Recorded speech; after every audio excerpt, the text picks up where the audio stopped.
The American campaign against North Vietnam's transport system began on April 3, 1965. In a month-long offensive, Navy and Air Force planes hit bridges, road and rail junctions, truck parks, and supply depots.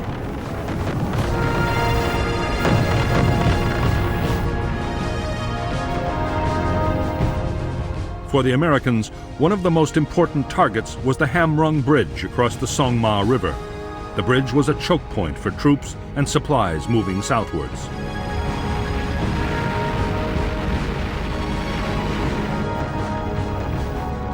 In spite of repeated attempts, the Americans failed to destroy the target.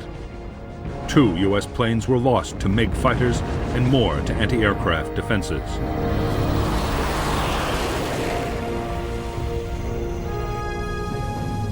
Although the bombing was meant to damage the North Vietnamese military transport system, it also had political aims. It was supposed to pressure the North to stop supporting NLF guerrillas fighting in the South.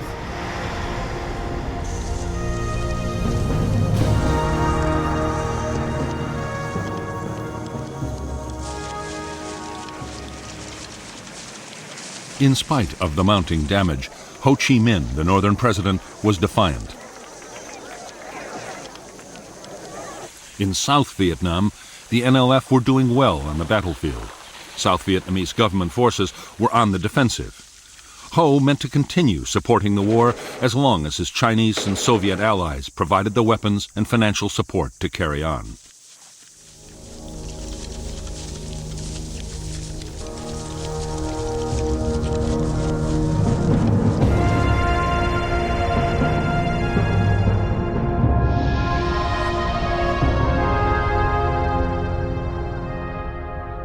North Vietnam's war materials from the Soviet Union and China came overland by rail or by sea into the major ports of Haiphong, Hon Gai, and Cam Pha.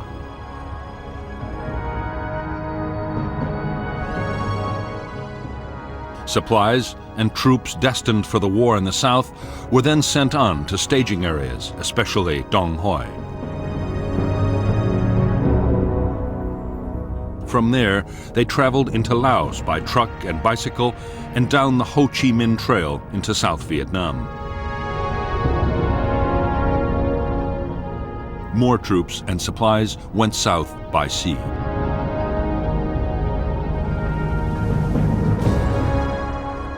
American aircraft had already attacked junctions, bridges, troop staging areas, and supply depots vital to the North's supply effort.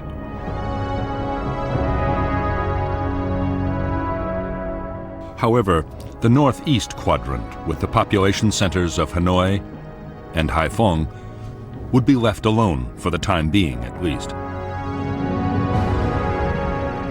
So too would the transport links to China, around which there were now heavy concentrations of Chinese anti-aircraft guns.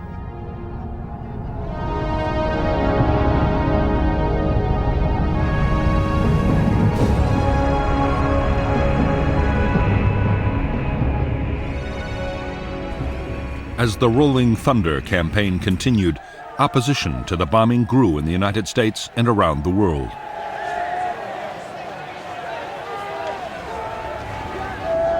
On May 13, 1965, U.S. President Lyndon Johnson agreed to halt the bombing for 5 days. As Johnson had expected, North Vietnam firmly rejected his overture.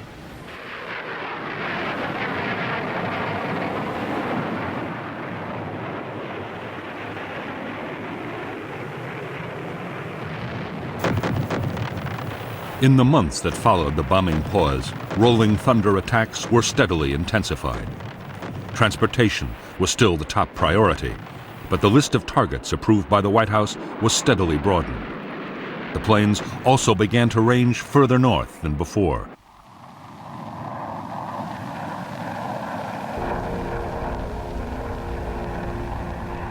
Soon, U.S. fighters had shot down their first MiGs of the air war.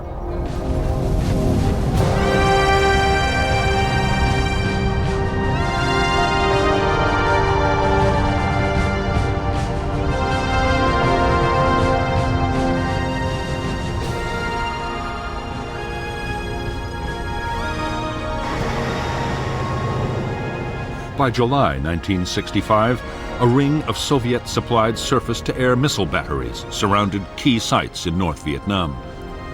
The SAM was 35 feet long and radar-guided. It could hit a target 20 miles away and was one of the most advanced anti-aircraft weapons in the world.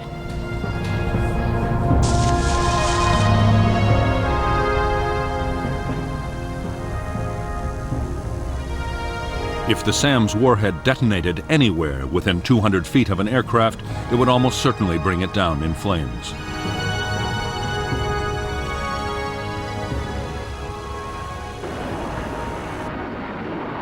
The missile defenses destroyed their first U.S. aircraft in late July 1965. In the coming months, 1 in every 20 SAMs fired would hit its target. By the end of 1965, they had lost 171 planes. For American air commanders, the SAMs were a nightmare. The only solution was to try and stay outside their range for as long as possible.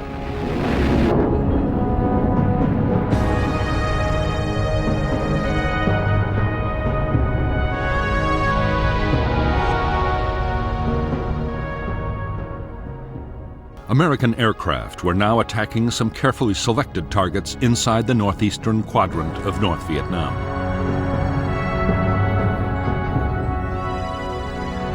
However, they had orders to avoid prohibited zones of 10 miles around the capital Hanoi and 4 miles around the port of Hai Phong.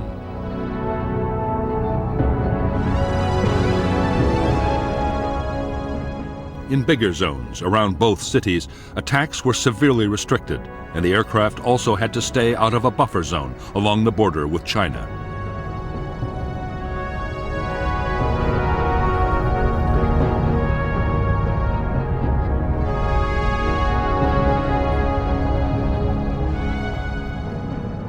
It was in the northeastern quadrant that the North Vietnamese had built up the heaviest concentrations of fighters and anti-aircraft missiles.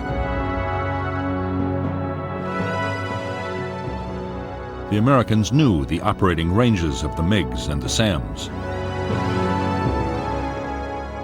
Attacking aircraft took elaborate measures to avoid them until the last possible moment.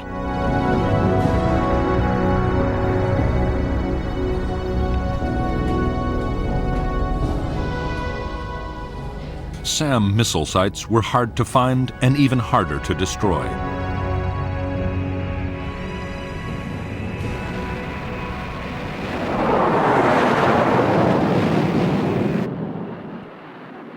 To make the problem worse, those inside prohibited zones around Hanoi and Hai Phong could not be attacked at all. It would be months before the restriction was lifted.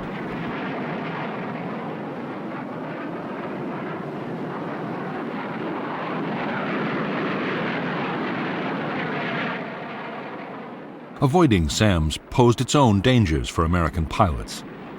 The missiles were most dangerous to planes flying at 20,000 feet or above. A low-flying aircraft was less at risk, but then it was inside the range of the anti-aircraft guns.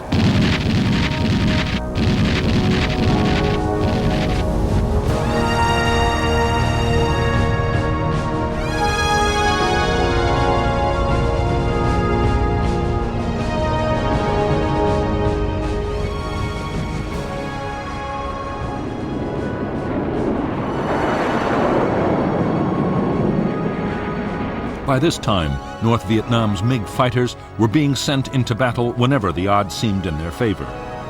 Always they fought under strict control from the ground. Their tactics were to approach from behind and above the Americans and then mount a sudden ambush.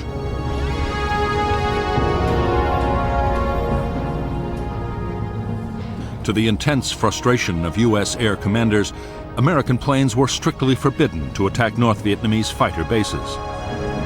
The fear in the White House was that Chinese or Soviet advisors might be killed, provoking retaliation.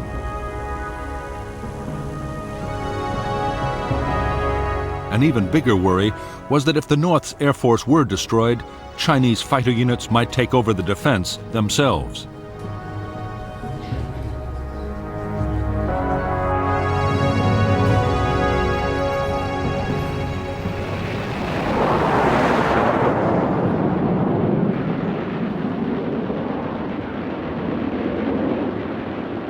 By September 1965, MiGs had destroyed 11 U.S. aircraft in combat, but more than 20 MiGs had been shot down by American planes. Nearly two-thirds of the whole North Vietnamese fighter force was gone. In October 1965, General Giap, the North Vietnamese defense chief, was forced to order the 921st Fighter Wing to cut back combat operations.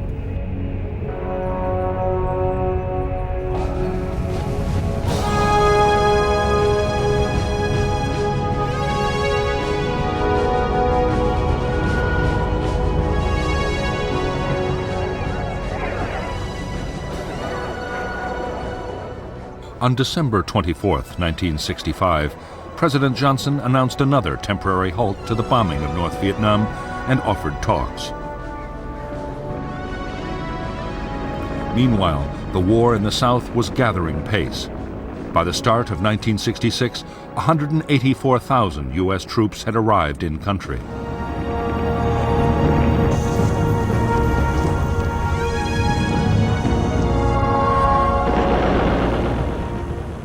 They were already launching big operations against the NLF guerrillas.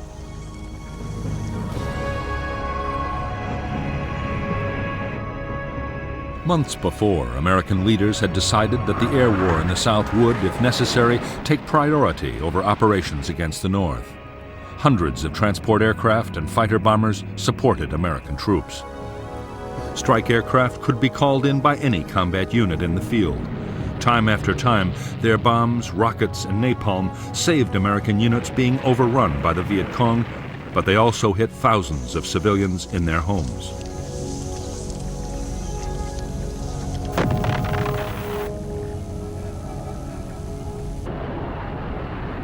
Against Viet Cong troops in the open, tactical fighter bombers were accurate and destructive weapons. However, against fortified guerrilla bases spread out under the forest canopy, they were almost useless.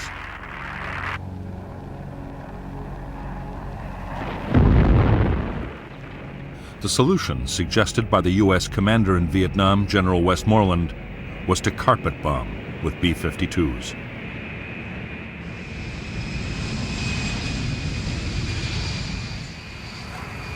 The B-52 could carry 51 750 and 500-pound bombs, a 13.5-ton payload. A modified version, the Big Belly, could carry 108 750 and 500-pound bombs, a massive 31 3/4 tons. A cell of 3 B-52s could obliterate an area 3 miles long and 2 miles wide.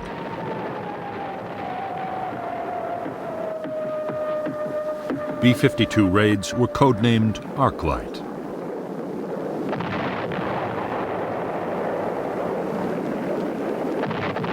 Each raid had involved a 12-hour round trip from Guam in the Pacific Ocean.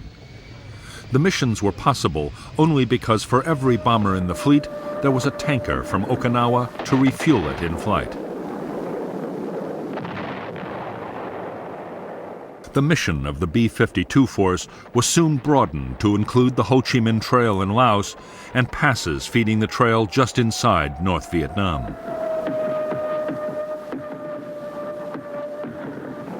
The bombers were also accurate enough to support U.S. troops on the ground. Radar could direct the B-52s to a target day or night up to 200 miles away and tell the crew exactly when to drop their bombs.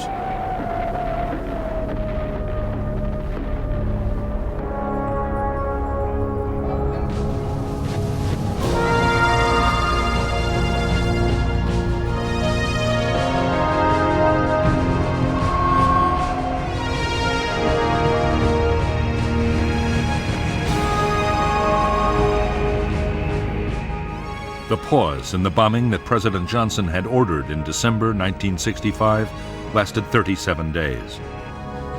When the bombing restarted, it had coincided with appalling weather. North Vietnam was given a priceless breathing space in which to boost its defenses.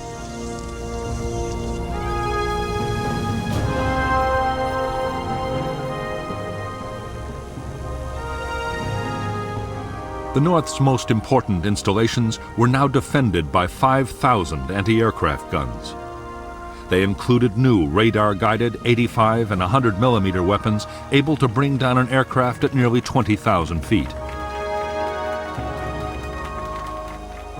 More SAM missile sites had also been put in place. By now, 30 new fighter pilots had come back from training in the Soviet Union and China, along with more aircraft to rebuild the fighter force.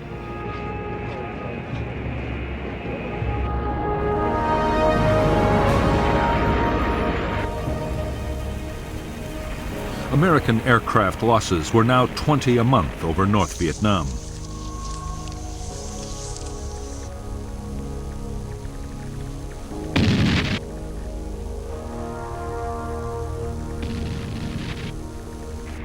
One in 40 planes flying into the heavily defended northeast quadrant was lost. Pilot morale was beginning to suffer. Most were in combat every second day, and some even more often.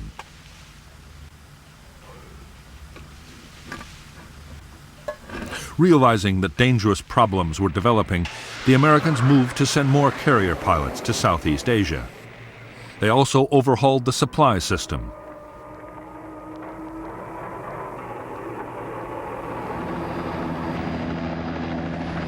At the same time, other changes were made to help reduce American casualties and boost morale.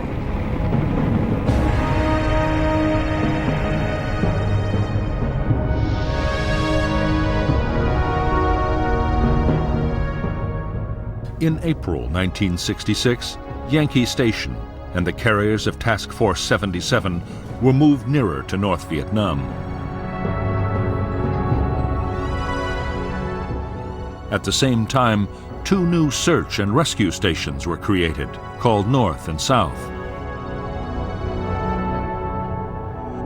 The stations were placed on the routes most used by U.S. strike aircraft.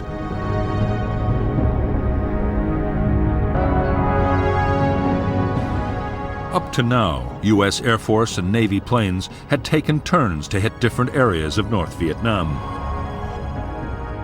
There were always problems of coordination.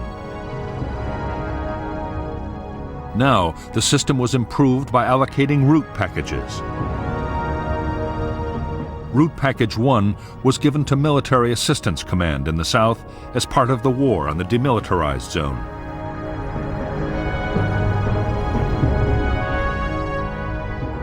The Air Force was assigned Route Packages 5 and 6A.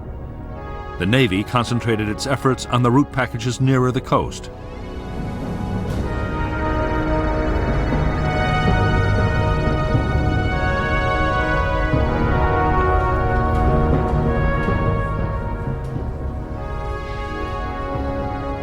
The route package system allowed American pilots to learn the defenses of their own target areas. Combined with the area's search and rescue operations, it did help save pilots' lives, but did little to reduce aircraft losses. In May and June 1966, 18 planes were shot down. 7 pilots were picked up by the search and rescue forces.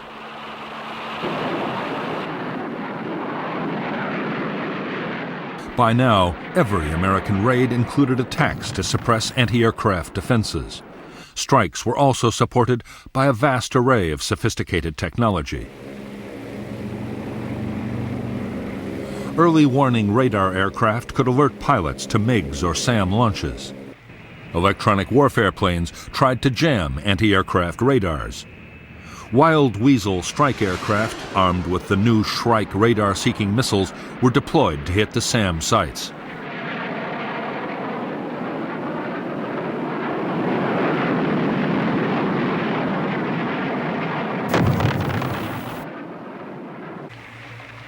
The Americans also had a new and formidable attack aircraft.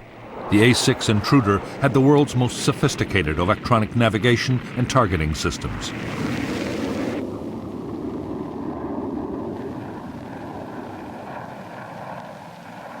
It could find and hit targets day or night in any weather and carried a 6.5-ton bomb load. In poor conditions, a pair of intruders could destroy a target that a normal raid of 100 aircraft might fail to hit.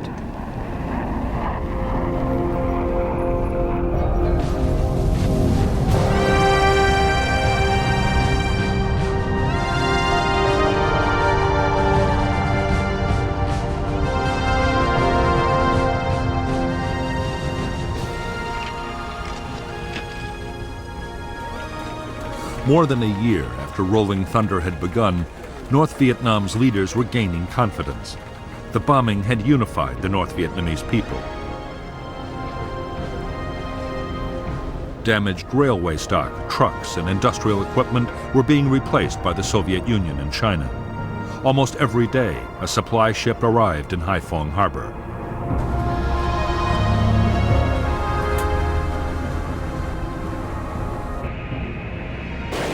The Soviet Union had also supplied new advanced fighter aircraft, bringing the number of North Vietnamese planes to 70. The MiG-21 all-weather interceptor was able to fly at twice the speed of sound and was highly maneuverable.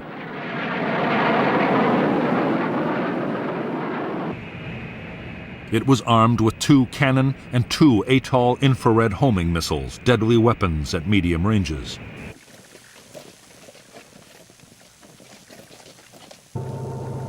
In spite of the American bombing, the North Vietnamese had actually increased the flow of men and supplies to the southern battlefield. Destroyed bridges were bypassed by pontoons and fords, and trucks moved mostly at night.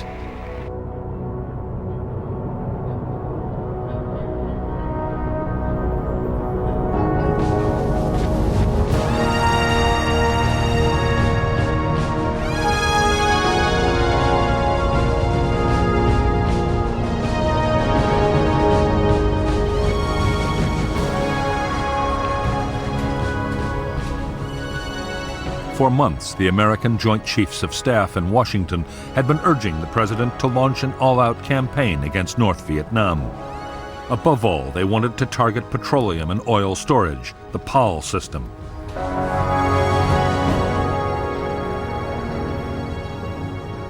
U.S. commanders were confident that an offensive against PAL targets would deal a crippling blow to the North Vietnamese war effort.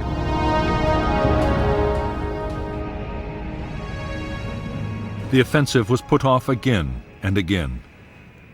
President Johnson was waiting for an answer to peace feelers sent out to Hanoi. When there was no response, the president approved the attacks. The first PAL raids on North Vietnam's fuel storage system were launched on June 29, 1966.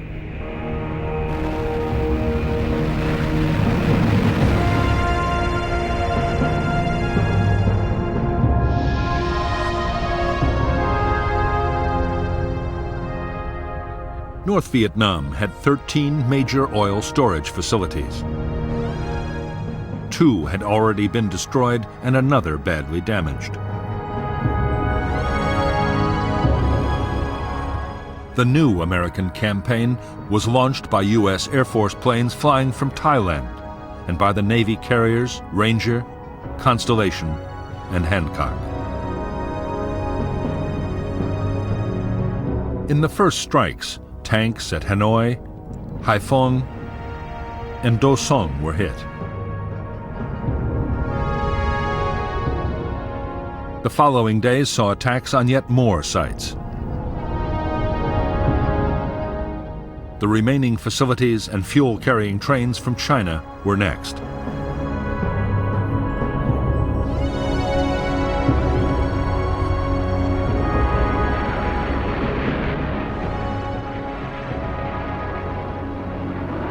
The American attacks were completely devastating. The North's biggest facility at Haiphong was totally destroyed. Smoke from the burning tanks reached 20,000 feet into the sky.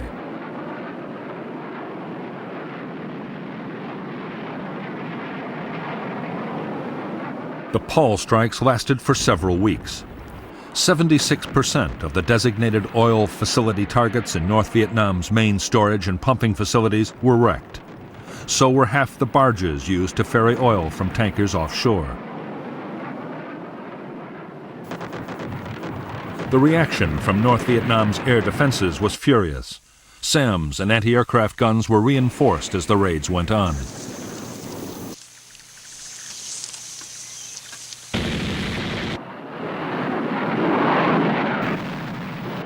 The MiGs, flying from airfields still off-limits to U.S. bombs, could attack at will. American losses were heavy.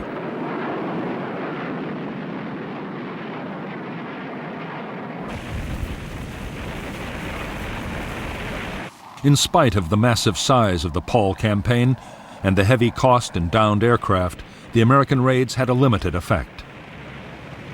The big oil tanks had been destroyed, but long before the North had dispersed its stocks in smaller tanks and bunkers. Some had been hidden in residential districts, places the Americans might avoid attacking. The Americans launched a massive effort to try and eliminate the dispersed oil stocks.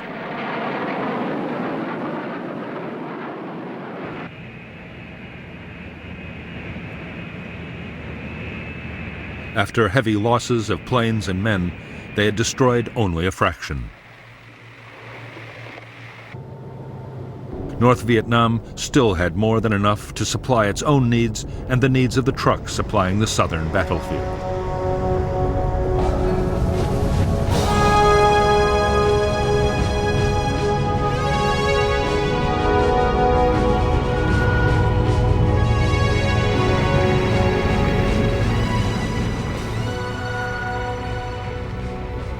In October 1966, the U.S. Defense Secretary Robert McNamara paid a visit to the American carrier fleet off the shores of North Vietnam.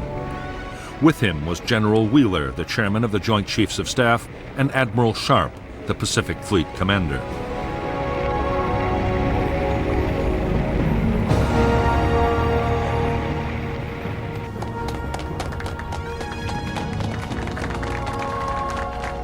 Over the past few months, McNamara had grown more and more disillusioned with the Rolling Thunder campaign.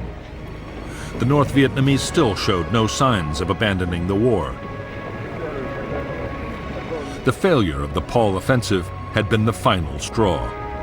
By now, the cost of Rolling Thunder had soared to $1,247 million, and more aircraft and crew lost every month.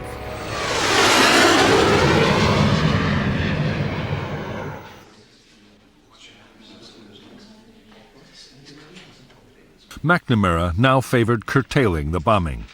He argued that U.S. aircraft should concentrate on attacking the supply routes from North Vietnam to the south, at a much lower cost in lives and cash.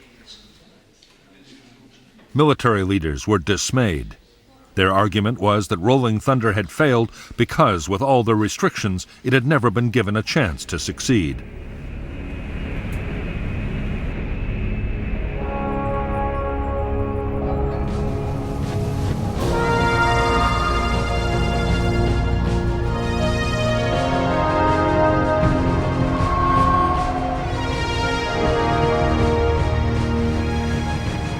During 1966, as Operation Rolling Thunder intensified, American and Australian warships joined in the campaign against North Vietnam.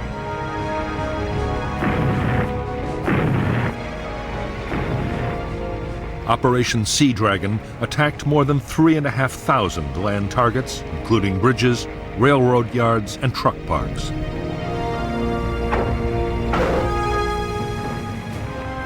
More than 300 coastal defense and radar installations were damaged or destroyed.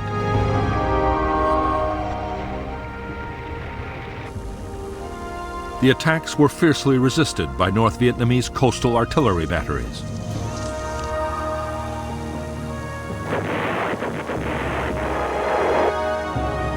During the 2 years of Sea Dragon attacks, the guns would hit 19 ships. None were sunk, but several suffered serious damage. In early February 1967, President Johnson declared a 6-day halt in attacks on North Vietnam. The North Vietnamese immediately raced supplies and men to the south, as they had done during every pause before.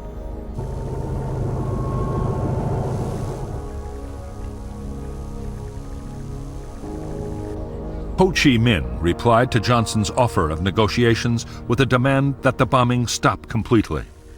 Ho made no promise that even then he would talk.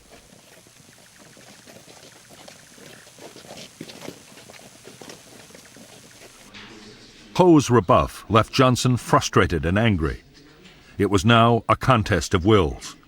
To increase the pressure on North Vietnam, Johnson sanctioned attacks on a new list of bombing targets.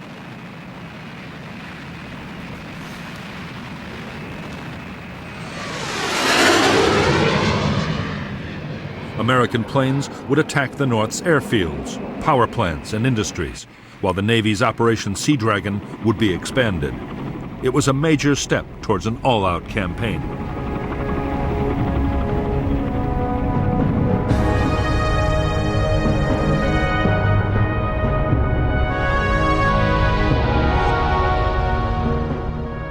The U.S. and Australian warships of Operation Sea Dragon were allowed to extend operations from 19 to 20 degrees north.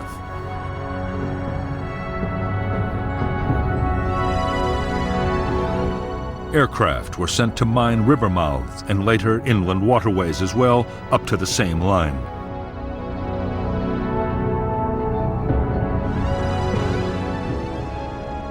Haiphong Harbor, however, the North's most important port, would not be mined until 1972 to avoid the risk of sinking Soviet ships.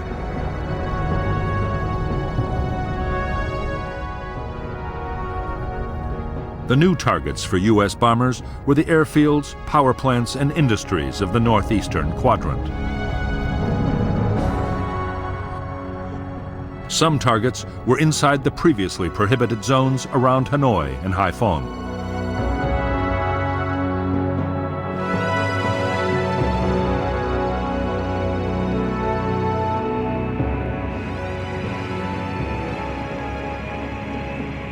The American attacks on North Vietnam's airfields began on April 24, 1967.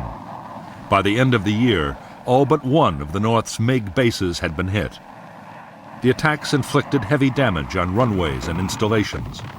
There were furious air combats over Hanoi and Haiphong as every available MiG was thrown into action.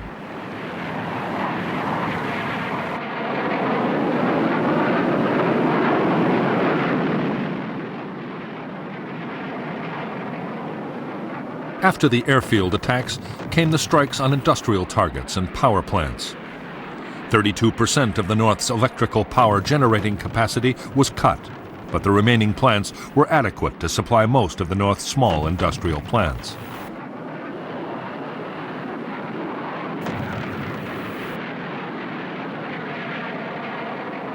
By now, the weather had improved, and the bombers now ranged freely, hitting old and new targets again and again. In May 1967, as desperate battles raged in the skies over Hanoi and Haiphong, the Americans shot down 26 North Vietnamese fighters. North Vietnam's pilot strength had been halved.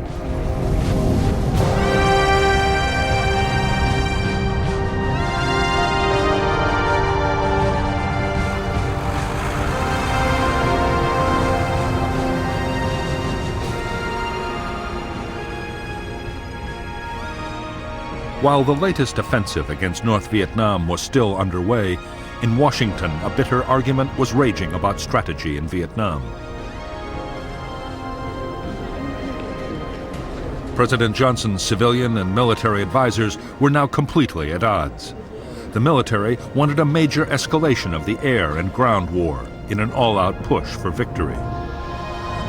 The civilians, especially Robert McNamara, were calling for the war effort to be leveled off.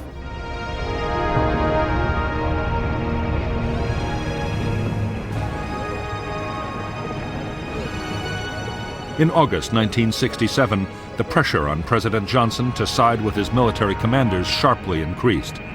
A Senate subcommittee was about to call for much heavier bombing of North Vietnam. To head off criticism, Johnson approved a sharp escalation in Rolling Thunder.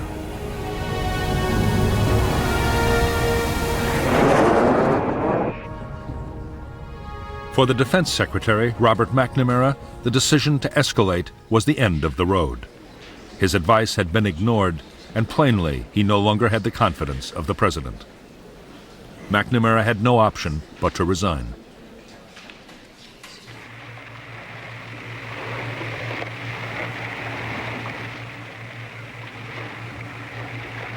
American aircraft now hit a whole list of previously banned targets, including power plants and rail yards inside the Hanoi Circle.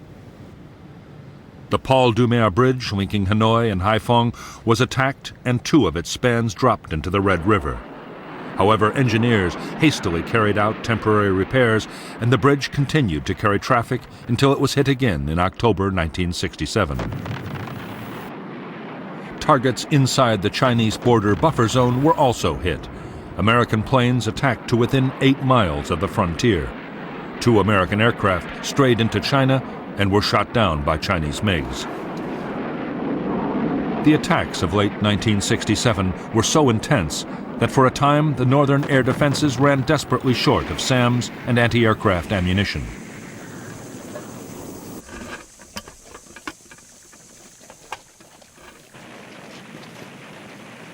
Almost all important targets except Haiphong Port had been hit repeatedly.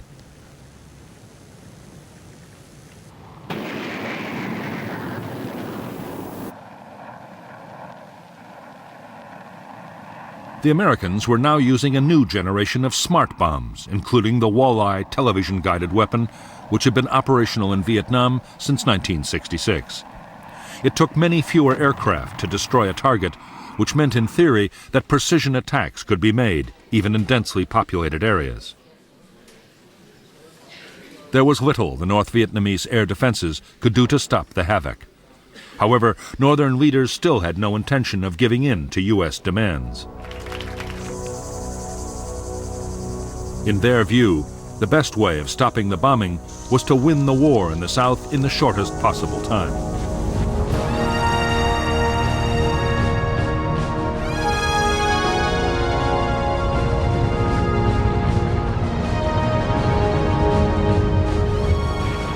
In January 1968, 84,000 NLF and North Vietnamese Army troops launched their long-planned Tet Offensive.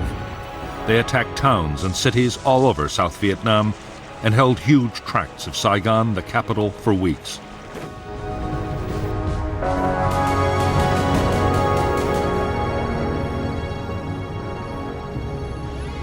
In the end, the Tet Offensive was a military disaster for the Viet Cong.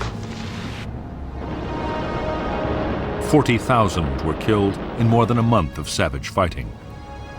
However, in a way that had never been planned, the offensive was a political triumph.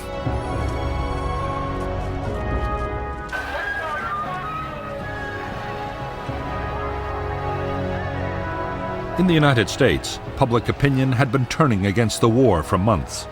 The sheer scale of the latest offensive now seemed to confirm that U.S. strategy had failed. The pressure on President Johnson to look for a negotiated settlement grew irresistible.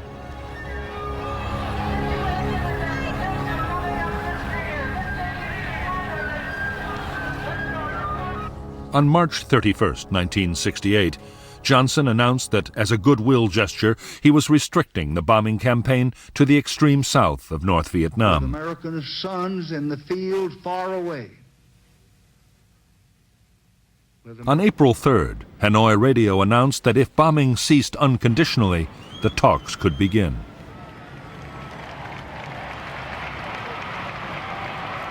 The Paris peace process began on March 10, 1968.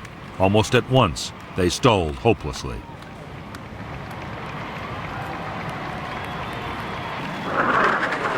Meantime, U.S. aircraft and warships continued to attack transportation targets below the 20th parallel.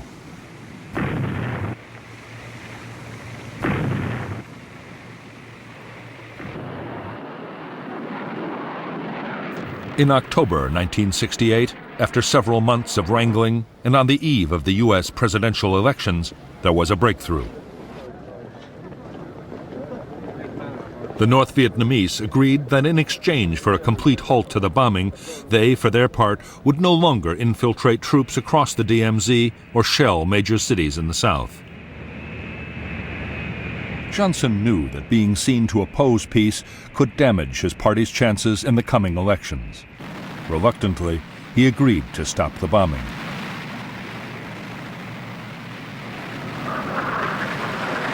Operation Rolling Thunder came to an end on November 1, 1968, after 3.5 years. The campaign had cost more than 900 American aircraft.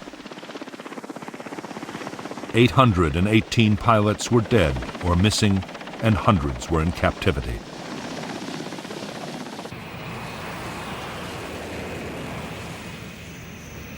On the northern side, nearly 120 North Vietnamese planes had been destroyed in air combat, in accidents, or by friendly fire. On the ground, according to McNamara's estimates, 182,000 civilians had been killed during Operation Rolling Thunder. 20,000 Chinese support personnel had also been casualties of the bombing.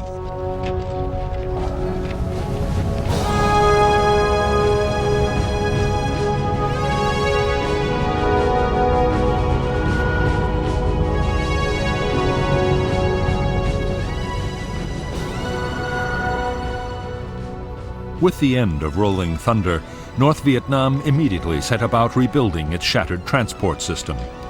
In spite of the talks still going on in Paris, the Northern commander, General Giap, was already planning his next offensive in the south. He sharply increased the flow of supplies and men down the Ho Chi Minh Trail.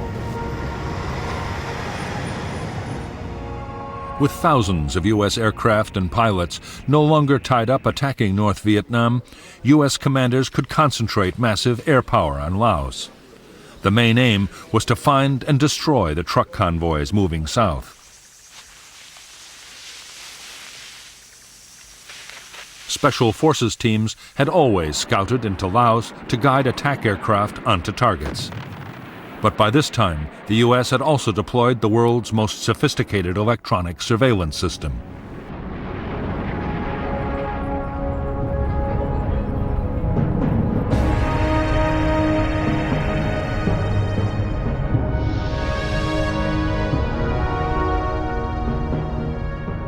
Between 1966 and 1971, in Operation Igloo White, American aircraft laid a sophisticated system of electronic sensors down the Ho Chi Minh Trail in Laos. The targets were the truck convoys streaming south from North Vietnam. Signals from the sensors were picked up by orbiting aircraft and relayed to a listening center in Nakhon Phanom in Thailand. Other aircraft carried instruments to detect the electrical activity of truck engines. When a convoy was detected, the Americans would launch a raid by B-52s or fighter bombers into the target area.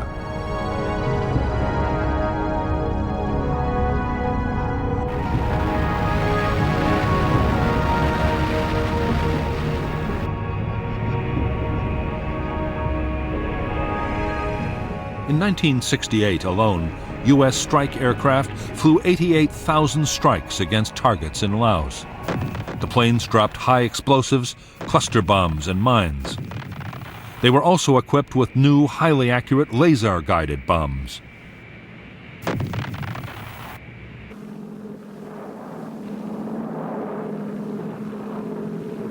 In the front line of the war against the trucks, the formidable gunships known as Spooky played a vital part.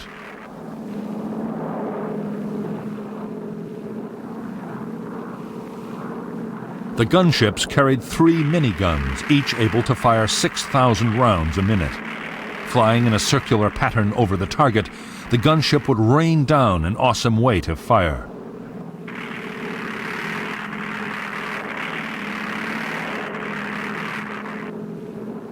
In 1969, the gunships alone claimed more than 10,000 trucks destroyed. However, the North Vietnamese had built 400 miles of new roads in Laos, and not even American electronics and computers could cover it all.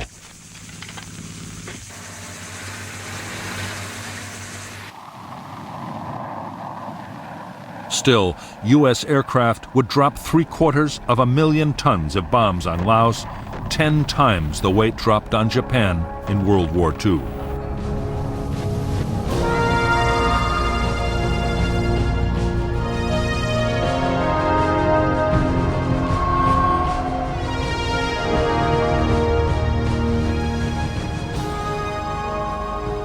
In January 1969, Richard Nixon took office as the new President of the United States. Nixon had promised to achieve what he called peace with honor.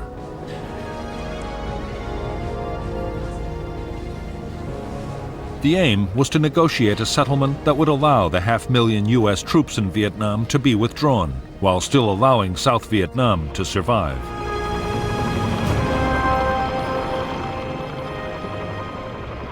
The American plan was to prepare the South Vietnamese to take over their own defense. Officials called it Vietnamization. The regular armed forces would be built up to over 420,000 men. They would get modern weapons, including large numbers of tanks, guns, and aircraft.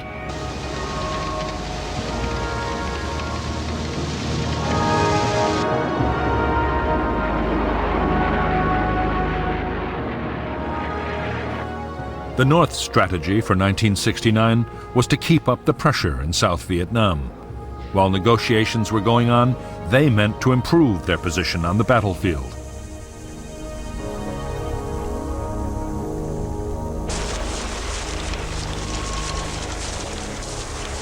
On the 22nd of February 1969, in a major offensive, assault teams and artillery attacked American bases all over South Vietnam, killing 1,140 Americans. At the same time, in an echo of Tet a year earlier, 100 towns and cities were hit. The American reaction was swift. Arc-light strikes by B-52s were launched on guerrilla base areas. Armor-piercing bombs dropped from 30,000 feet annihilated bunker and tunnel complexes.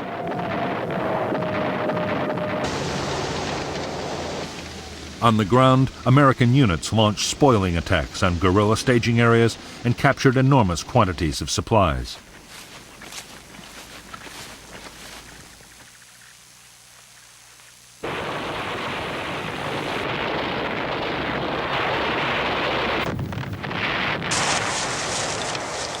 The heaviest fighting was around the capital, Saigon, but fights raged all over South Vietnam.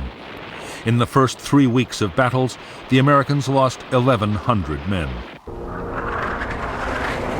However, American artillery and air power overwhelmed the Viet Cong offensive.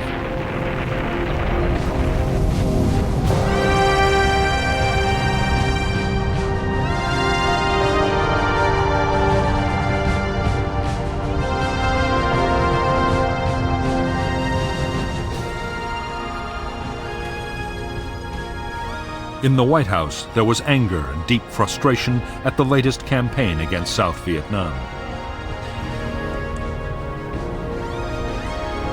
President Nixon and his advisors were determined to retaliate to show that the U.S. was serious about defending its ally.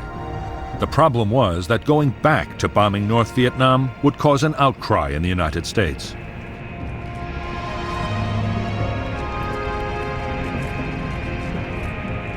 Nixon's plan was to bomb Viet Cong staging areas in Cambodia.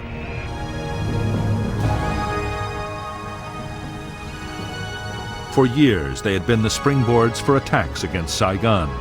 These jungle areas held tens of thousands of troops and vast stores of supplies and weapons.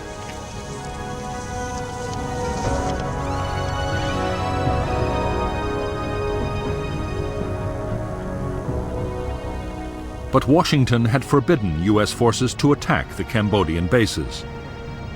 Legally, Cambodia was a neutral state, and there was a risk that American action could draw Cambodia into the war. However, Nixon did not mean to hold back. Operation Menu, the bombing of Cambodia, was to be kept a strictly guarded secret. It was dubbed Menu because the first attack on Base Area 354 had been decided at a breakfast briefing at the Pentagon. The operation was to continue for 14 months.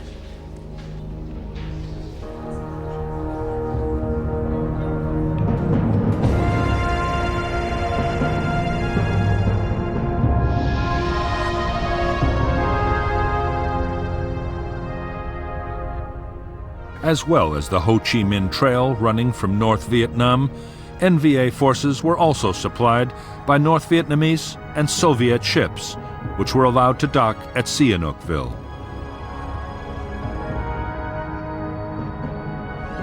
From here, they fed war materials to the main base areas.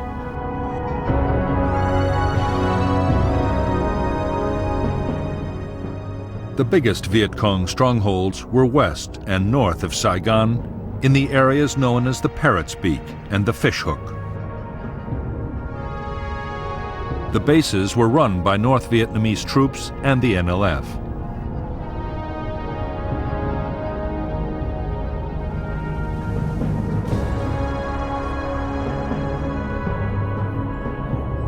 Starting in February 1969, American B-52 bombers from Thailand launched devastating strikes against each of the base areas in turn.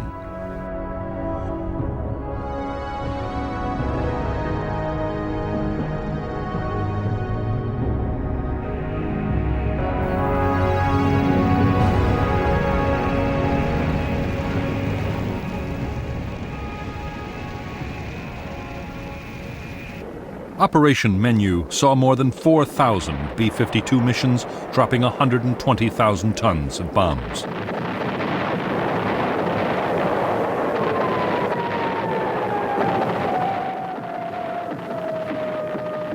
In later campaigns, B-52s supported American and South Vietnamese ground incursions into Cambodia and backed Cambodian government forces against the Khmer Rouge guerrillas. Altogether, in 4 years of bombing, U.S. aircraft would unload more than 500,000 tons of bombs on Cambodia.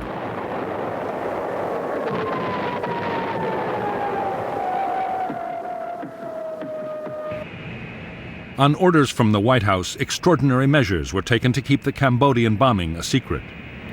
Defense Department officials always claimed the raids were over South Vietnam. Because the planes were guided to their target by radar at the Ben Hoa air bases, and orders to drop the bombs were also issued from there, often the pilots themselves did not know they were bombing Cambodia. Those that did were ordered to falsify their flight logs upon returning to base to maintain the secrecy.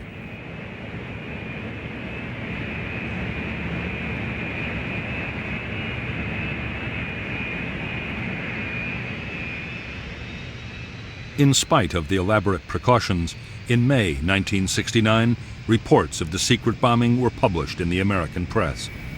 Nixon was furious. Only recently, the American public had learned of the My Lai massacre, in which over 200 South Vietnamese villagers had been killed by U.S. troops back in 1968.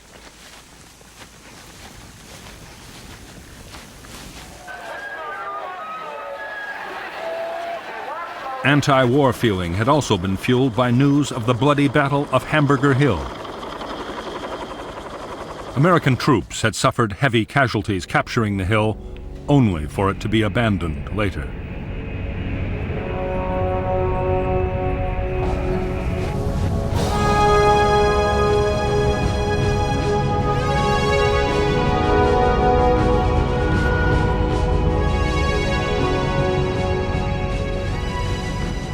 On June 8, 1969, President Nixon met with South Vietnamese President Nguyen Van Thieu on Midway Island in the Pacific.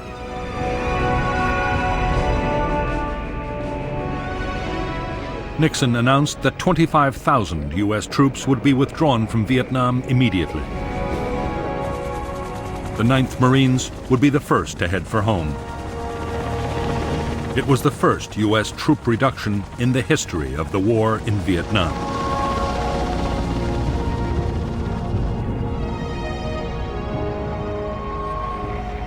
By the fall of 1969, Nixon's initiatives had succeeded in quietening public opposition to the war. To keep up the momentum, the president announced a second batch of troop withdrawals and promised to reduce the draft call.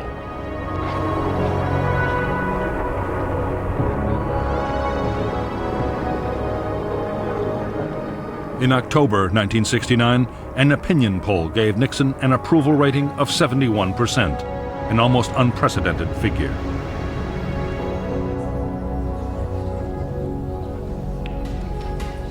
Although Nixon was preparing to pull out American troops, he had no intention of giving up on Vietnam.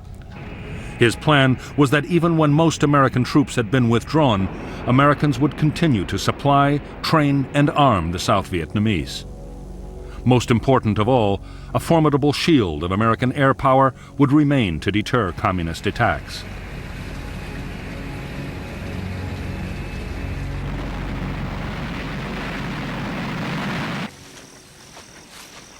As ground combat in South Vietnam fell to its lowest level in 6 years, the prospects for success looked increasingly good in Washington. What U.S. officials did not know was that in North Vietnam, the greatest offensive of the whole war was being prepared. The plan was to use nearly 200,000 troops and hundreds of tanks in a full-scale invasion of South Vietnam.